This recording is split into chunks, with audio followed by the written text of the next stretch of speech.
Well, it's day 12, and last night I had my second ceremonial dose of Ahosacha, and I came back into my little cabin and just kind of laid here for a bit.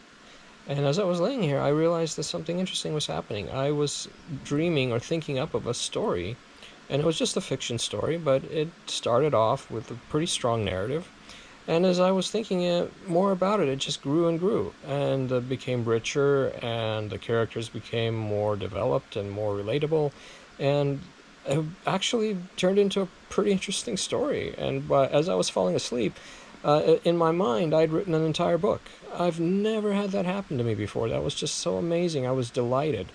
I don't know where the creativity came from, but everything just kind of opened up, and it was almost like reading it. It was interesting. It was exciting. I was eager to see what would happen at the very end. And it's interesting. You pose a question to yourself, and then the answer comes back. You're not sure where the answer comes back from, but it comes back, and it's a good answer. So last night was the first time I experienced that.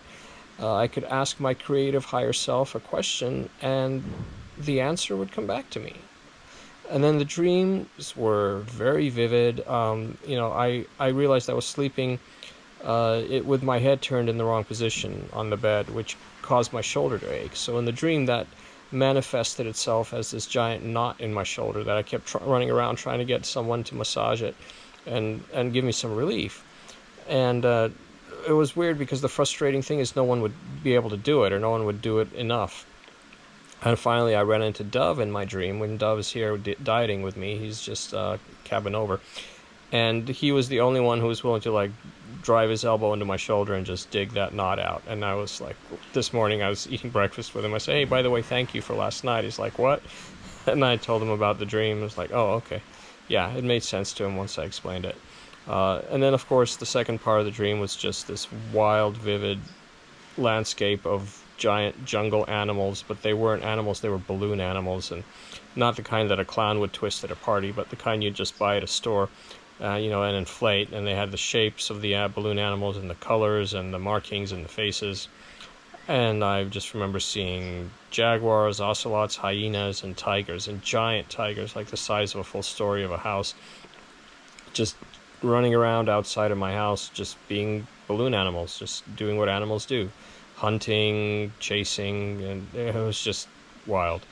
So definitely feel some movement going on inside of my body, inside of my mind.